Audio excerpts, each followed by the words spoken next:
Hello and welcome back to Let's Play Trudograd with me, BringItDon. Let's talk to this guy first. The laborer writes something on a tiny notepad, occasionally stopping to think or chew on the end of his pencil. The name stitched on his uniform says Petrov, head of the workers' union. When he sees you, he quickly hides his pad and pencil. What's up? Hey, answer a few questions for me, will you? The man thinks for a moment, and then shrugs and nods. Sure, I'm in no hurry. Am I correct that you're Petrov? Right. You also noticed the last name of my uniform. My sweet little wife Katerina sewed it on for me. What are you doing at the factory, my dude?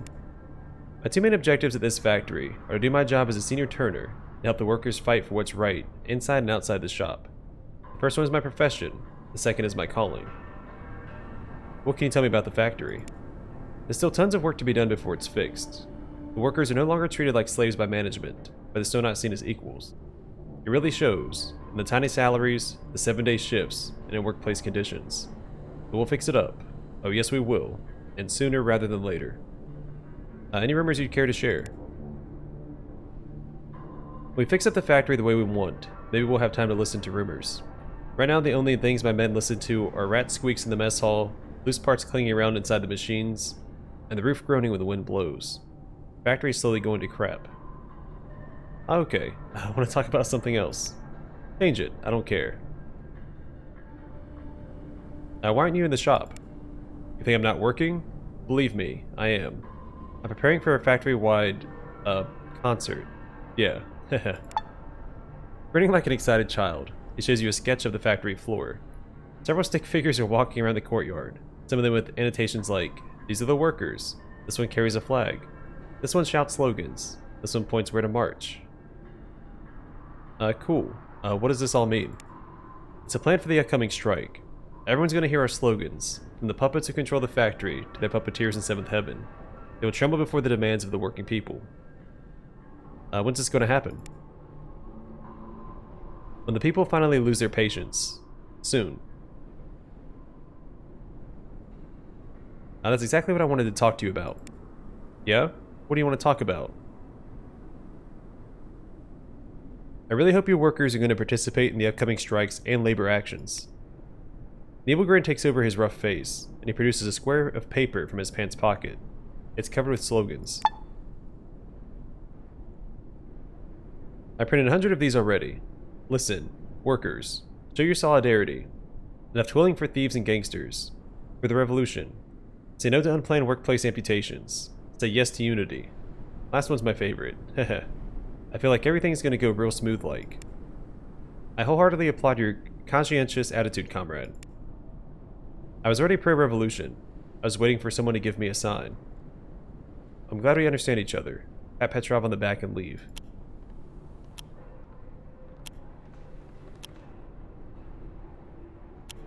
Cool, well, he was super easy to convince. The office guard eyes you from head to toe. His hands are on his weapon. Here to see Spiridonov? Working hours are over. Come back during the day. I'll come back during the day. Will you let me through? If you're on the list, sure. No problem. Oh, where do I sign up for this list? During the day, there's a secretary at the desk closest to me. She takes care of the boss's schedule. You'll need a good reason to get on the list. Spiridonov only talks to people he has business with. I got it. Okay. Oh. The guard is sitting on his stool, rolling a ciggy. Either he has no experience with this task, or his fingers are numb. The paper simply refuses to roll into a nice tube around the tobacco. Cursing, the guard finally looks up at you. Yeah? What is it? Want me to roll that for you? Thanks. I smoked ready-mades my whole life. Since my favorite tobacconist was shot, I decided to start making my own. It's not as easy as I thought. The guard happily passes you the tobacco and paper. Uh-oh. Roll that ciggy. You can't explain why, but your 12 fumbling thumbs turn the delicate paper into a tiny pile of confetti, and the tobacco ends up scattered on the floor. The guard rolls his eyes. Gee, thanks for your help. Well, it wasn't supposed to turn out like that. Anyway, see ya. Sherbatov's guard scrutinizes you several seconds, before deigning to give you a half nod. He doesn't seem like the type for an involved heart-to-heart. He'll probably answer a few questions. How's this business at the factory, soldier? Nothing is safe or calm anymore, but nothing really dangerous has happened either. Yet. Can you tell me about Trudograd? I don't have time to explore the city. I work and I go home and I go to work again. That's my MO. People in the streets look grim as all hell though. I hope things don't get worse. Heard any good rumors? Listening to rumors only leads to despair. Take me for example. I was drawing with the guys one time, and they told me that our cook was a necromancer back in the day. You know, a corpse magician. I should have stayed ignorant. Now I can't stomach his food. I nod to him and be on your merry way.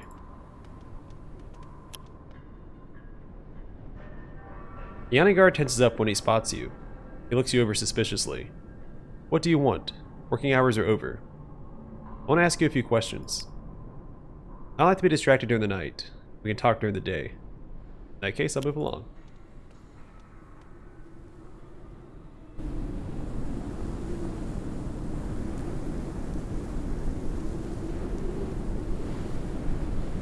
I think it was this building. It had the guy next to the armor.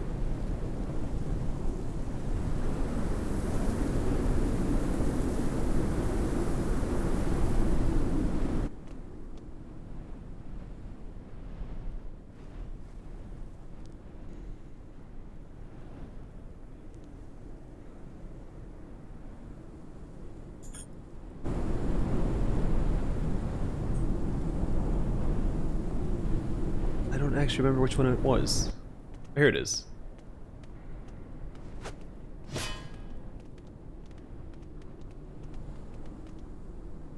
Looks like a little bipedal tank.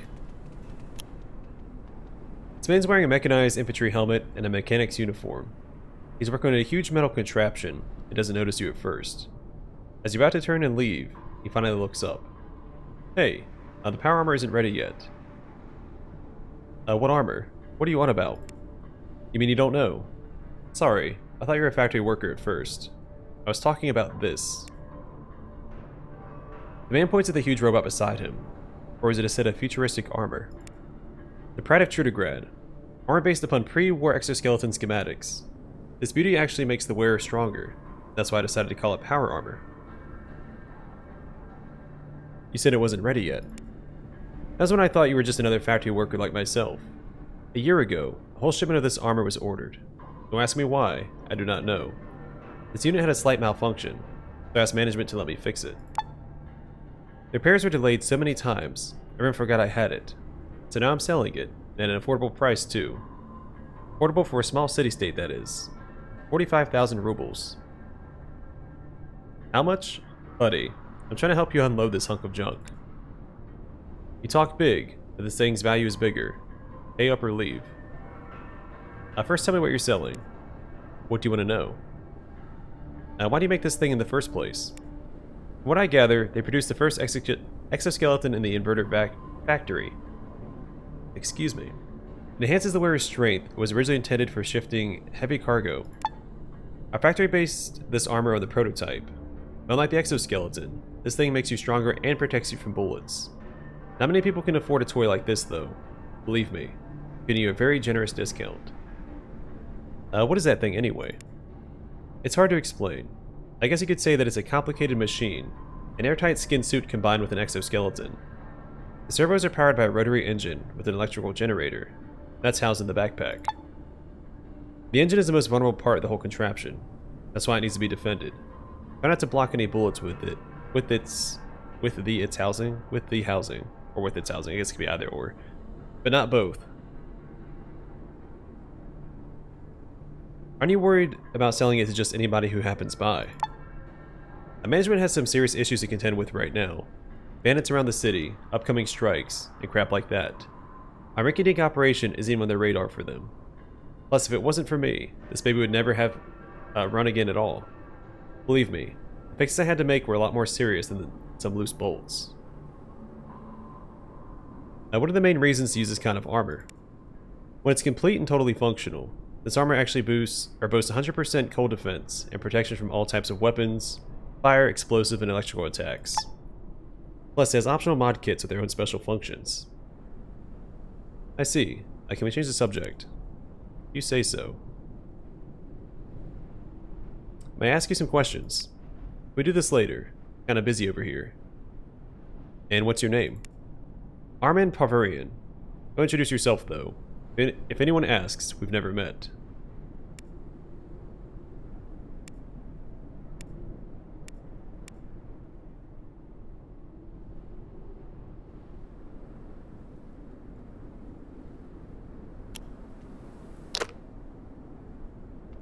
I am a little ways off.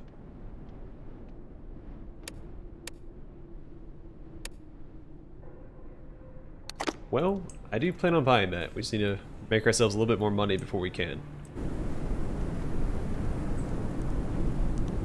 Speaking of money...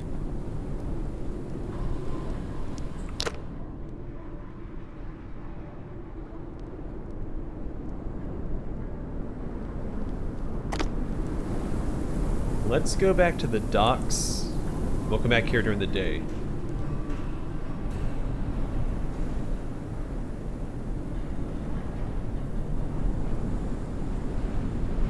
So we have the quest with the mummy's curse. And there's a few merchants over there. And now that we need to make about 23,000 rubles. Merchants have suddenly become my new best friends.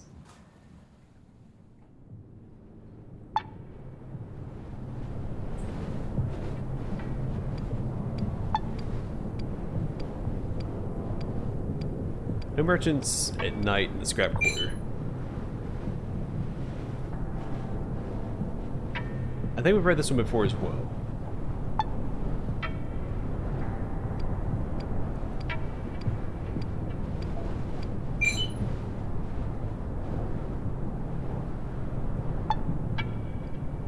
Alright, read that one as well as...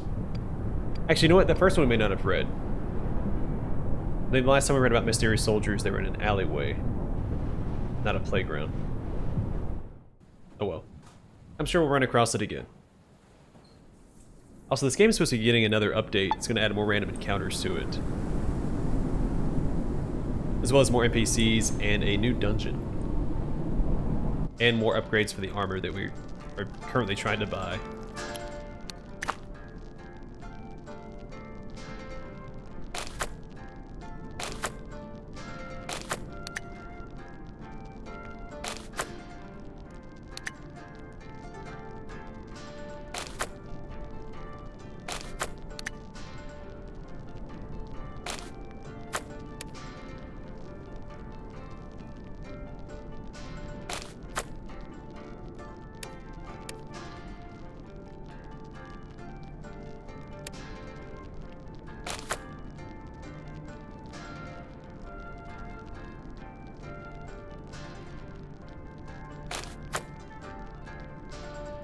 Well, it's Black Lotus and no one wants to buy it from me.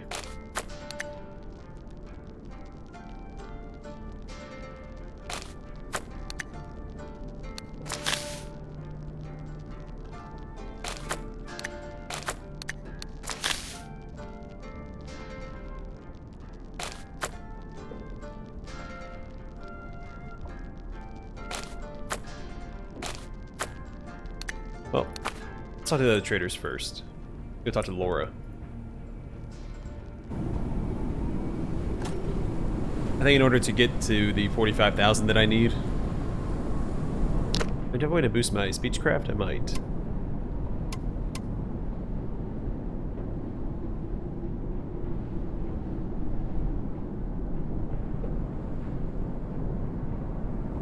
I sold the one that gave me plus 10. I have a feeling we're going to need to max out speechcraft in order to get the discount. This guy's back. It's not the stalker. Okay. Well, I was mistaken.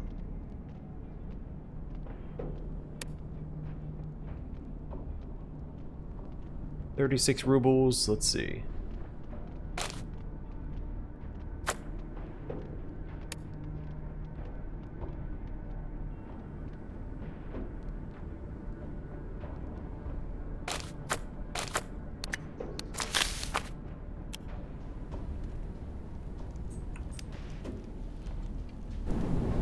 could I have known it was cursed something something? It's not too late yet. We just need a third participant. Hey, like me. Zora the Inquisitor is already in place. He gives you a brief nod. The weird-looking jeweler invites you to the center of the room. I've been expecting you. Now Zora will start. See his staff? Okay then. Look at Zora's staff.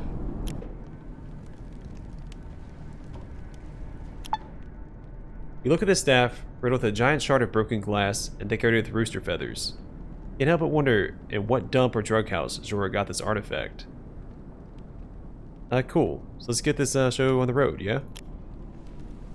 Can't see. There we go. The wizard turned cook passes you the cursed ring with a sigh. Show indeed. Here, hold onto the ring and extend your hand. It's a very simple method I want to try before we do anything more drastic. Chachkin, you hold my staff like I taught you. What do you plan on doing exactly? I'll perform the ritual dance as I chant words of power. You hold the ring when the mummy manifests in order to escape, probably in the shape of a simple creature such as a bat, squirrel, or human infant. Our jeweler friend will smash its brains out with my mighty staff. All good? Sure, let's do it. Zora begins chanting a spell in a long-dead language. Lingua Latina non penis canina est. As he yells, his body twitches and shakes, following the footsteps of some ragdoll dance. You extend your hand towards the entranced man, clenching the cursed ring tight in your fist, and the Inquisitor begins chanting in a different language. O Infinitron, ever-present guardian of the Codex of Ultimate Wisdom. O Yaroslav Vatinsky, undulating cosmic mess of noxious tentacles. I call upon thee. Chase the mummy out of this ring.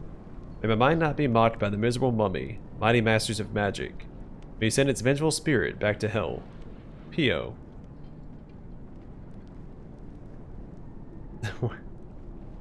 Okay. Patiently await the end of the ritual.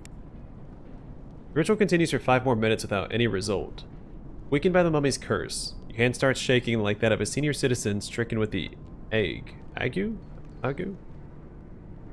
Utterly winded, the Inquisitor stops his dance and wipes the sweat from his brow. Darn, the curse is really lodged in there tight. He ain't get out with such a basic ritual. But hey, I still have a couple of aces up my sleeve. Zora suspiciously begins a series of stretches, as if preparing for a tennis match. What's the next ritual going to be? Here's what. Zora the Inquisitor grabs his glass shard encrusted staff, which looks more like a cudgel really, from the jeweler and swings it at the ring, which you're currently holding. Despite his good intentions, it's obviously he's going to hit you instead of the accursed artifact.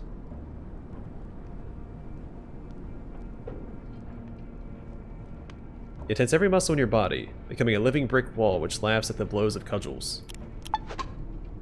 You tense up and the staff bounces off your muscles, causing no harm whatsoever. Glare menacingly at Zora. Oh, I'm so sorry, dude. I was aiming at the ring. That was the mummy's doing. Its thirst for vengeance won't be quenched until one of us is dead. It's game over, Zora. Game over. Maybe we should cast our own curse back at the mummy. You know, an eye for an eye and all that. Genius. Why didn't I think of it myself? Right on. I even have some gruesome artifact for the job. What are you on about, Zora? Have faith, Chachkin. Be patient. Wait and watch silently. The Inquisitor digs in his pockets for a long while, before pulling out a tiny ornate box, inside of which sits a single rusty nail. Behold, the nail of endless miasma. They yanked it from an outhouse door located at a derelict army base. Back in Soviet days, that crapper had to serve approximately 500 soldiers daily. Do not even attempt to imagine the horrors this nail hath witnessed. Sorry. Now our mummy will suffer each and every one of them. You know, I've experienced something similar. Yeah, those Porter Johns employment are disgusting. We're in too deep to stop now. Do your thing, wizard. Just don't poke me with it, for Christ's sake. Taking the ring, Zora screeches like a man gone mad and jams a rusty nail into the eye socket of the ring's golden skull. Everyone's shocked. The skull comes completely off, revealing a tiny hidden compartment inside the ring. A glowing pea-sized orb rolls out of its hidey hole and drops to the floor. Hark! What deviltry is this? Oh, my Jehovah. You see what I see? The secret was that simple all along. Comrade, take a revolutionary step away from that nasty little ball. Reeks of beryllium, of the most unwholesome kind. Unalloyed and incredibly dangerous. Ah, yes. What is it? So, isn't it uranium and beryllium? That's the, like the two radioactive, two substances bombs are made out of? That's unadulterated beryllium. Janabek Khan lived long before people understood radiation. He probably thought this thing was a magical stone of some kind. He inserted it in his ring and soon died. A Geiger counter would go mad around it. Allow me. Covering his face to shield himself from the deadly radiation, the jeweler produces a tiny spoon, taps a glowing orb into it with the toe of his shoe, and throws it into a hole in the floor. Maybe it's what nuclear reactors use. And I'm sure they can both be used for bombs as well. There's a pipe down there, leading to the sewers. Now all we have to do is drink some red wine or vodka to chase any lingering radiation from our systems. I'm trying to combine those two words. You really just drop a radioactive isotope into the sewers. What about it? Are you worried about the environment now? Julia starts howling with laughter. We just told the funniest joke ever. So, are we done here? Don't leave yet, friend. I still have a material obligation to fulfill. Here's the money as promised. After giving you 500 rubles and patting you on the back, the jeweler returns to work. Jorah says he doesn't care about money, since he's a spiritual being, and leaves. Seems like the curse lifting operation was a success. Also, that doesn't make any sense. It's the whole reason he got a job as a cook. He said the pay is consistent, if not good. Farewell, Curse of the Mummy. Let's not meet again.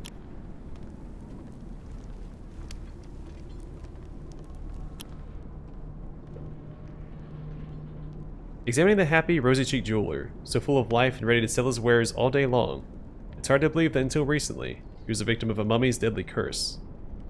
Hello there, sir. What can I do to improve your life this fine day?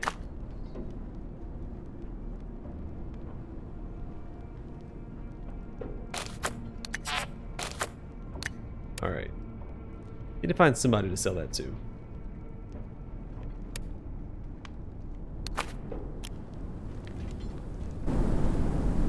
Alright, I guess we can go back to the...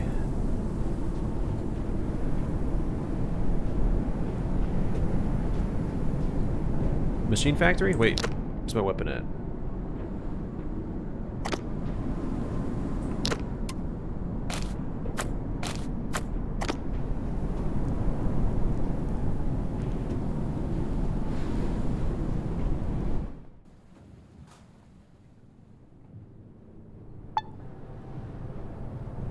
Let's talk about a tavern as well. There is that one merchant there that usually has a lot of money on hand. I think we have to wait till daytime for him to show up.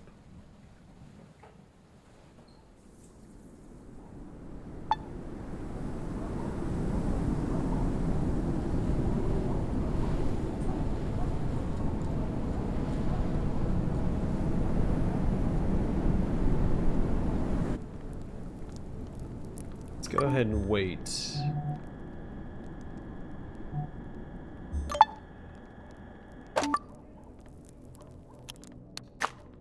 Yeah, 4,500. It is a start.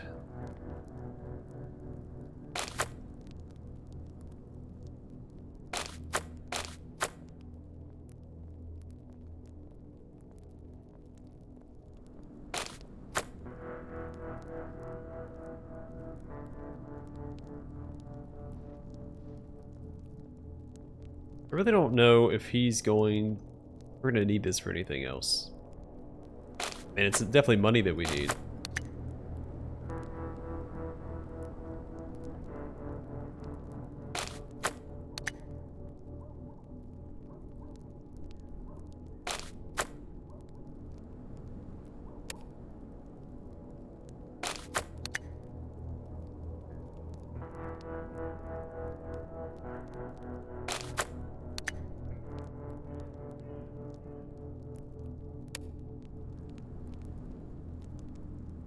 Really don't need the flare gun either. I don't want to sell it, but we don't need it. We don't need the Type 54 either. 9mm, which we're going to use the Scorpion for. Let's go ahead and drop that off as well. Make sure it's not loaded. Alright, that's a good payout. Alright, back to the machine factory.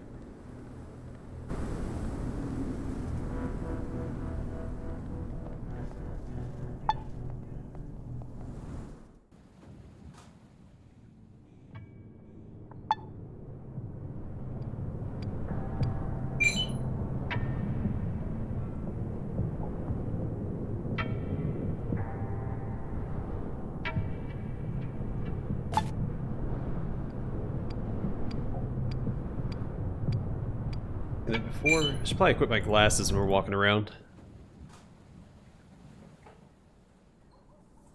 Well, that's okay.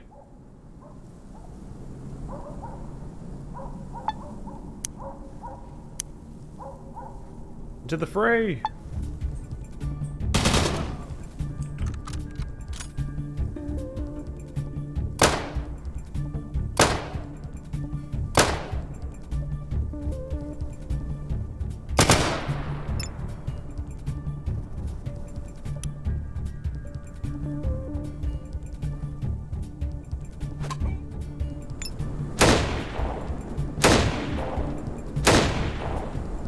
Only 4 damage to the... okay. Ow. Hey. I guess my shield isn't facing him, so I'm not getting that extra resist.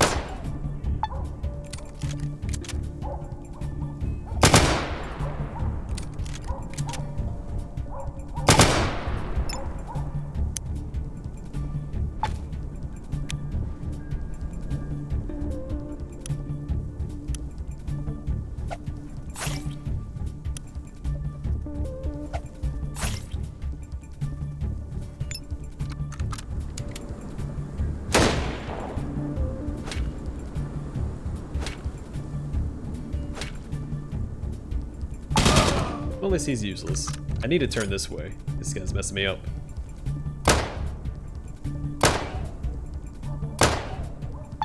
Barely tickling this guy.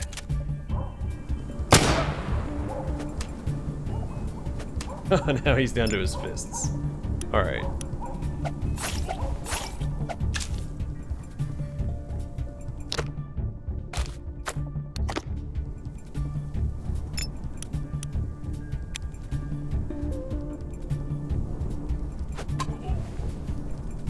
Was there a 4th guy? Yeah, he's just standing back there. You have dynamite in his hand? No, it's a brick.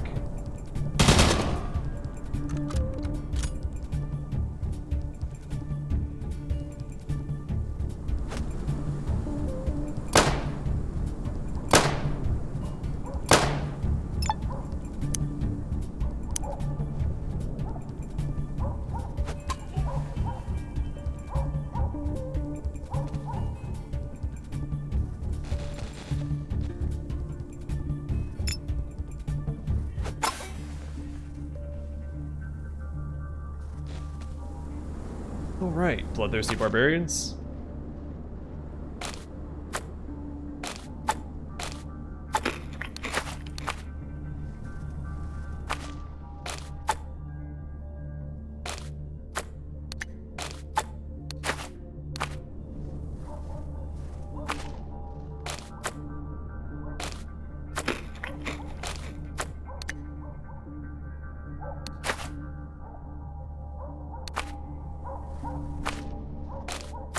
Still not quite over encumbered.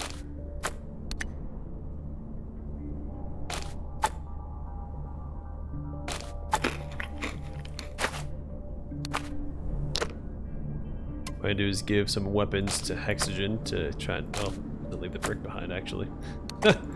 All I need to do, get rid of that. Now let's go and use a med kit. Get rid of this blindness, even though it doesn't really affect me. Since I'm a melee build. I don't like the effect around the edge of the screen, so.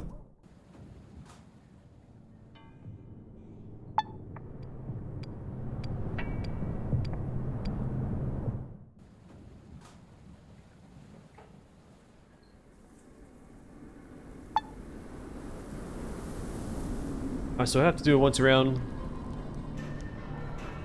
Make sure we don't miss any NPCs that may have appeared now that it's daytime. I assume there's going to be a ton of them here. Hopefully I don't miss any. But we'll see. Okay, a quick peek over here. It looks like they might all be inside the actual compound itself. The factory walls there.